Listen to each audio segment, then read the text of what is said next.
एक दिन राजकुमार सिद्धार्थ अपने चचेरे भाई देवदत्त के साथ बाग में घूमने के लिए गए। जहां सिद्धार्थ कोमल हृदय का बालक था, वहीं देवदत्त झगड़ालू व कठोर स्वभाव का था। सिद्धार्थ की सभी प्रशंसा करते थे, देवदत्त की प्रशंसा कोई नहीं करता था। इसलिए देवदत्त मन ही मन सिद्धार्थ से जलता था। जहां वे दोनों घूम रहे थे, उनसे थोड़ी ही दूरी पर एक हंस उड़ रहा था। उस हंस को देखकर सिद्धार्थ बहुत प्रसन्न हो रहा था। तभी देवदत्त ने कमान पर तीर चलाया और हंस की ओर छोड़ दिया। तीर सीधा जाकर हंस को लगा। वह घायल हो गया और छटपटाकर नीचे गिर पड़ा। सिद्धार्थ ने दौड़कर उस घायल हंस को उठाया। उसने हंस के घायल शरीर से बह रहे लहू को साफ किया और उसे पानी पिलाया। तभी देवदत्त वहां आ पहुंचा। उसने क्रोध से सिद्धार्थ की ओर देखा और बोला, इस हंस को चुपचाप मुझे दे दो सिद्धार्थ, इसे मैंने तीर मारकर नीचे गिराया है।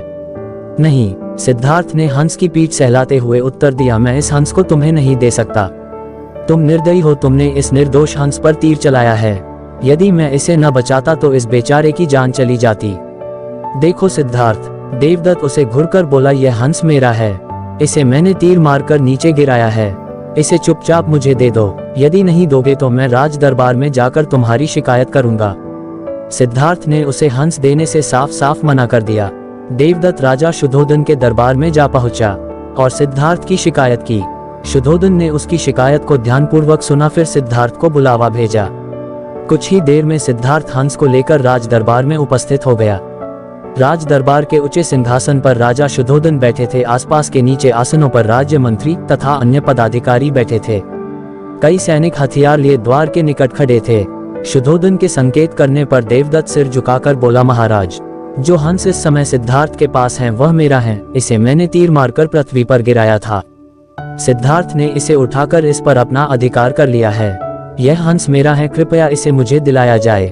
राजा शुद्धोधन ने सिद्धार्थ की ओर देखा और बोलने की ओर संकेत दिया। सिद्धार्थ ने सिर झुकाकर शांत स्वर में कहा, महाराज, यह हंस निर्दोष है, यह बिना किसी को कोई कष्ट दिए उड़ा जा रहा था। देवदत्त ने इसे तीर मारकर घायल कर दिया। मैंने इसका उपचार किया है, इसके प्राण बचाए हैं। मैं समझता हूँ कि प्राण लेने वाले से अधिक प्राण बचाने वाले का अधिकार होता है। मैं आपसे प्रार्थना करता हूँ कि यह हंस मेरे पास ही रहने दिया जाए। मैं इसे बिल्कुल स्वस्थ करके आकाश में उड़ा देना चाहता हूँ। शुद्धोधन ने अपने सभासदों से विचार विमर्श किया। वे सभी एक ही स्वर में बोले, महाराज, राजकुमार सिद्धार्थ का कहना बिल्कुल ठीक है। जीवन लेने वाले से बचाने वाले का अधिक अधिकार होता है। अतः हंस राजकुमार सिद्धार्थ के पास ही रहने देना चाहिए।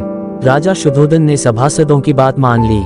उन्होंने सिद्धार्थ से कहा, इस हंस पर तुम्हारा अधिकार है, तुम इसे ले जा सकते हो।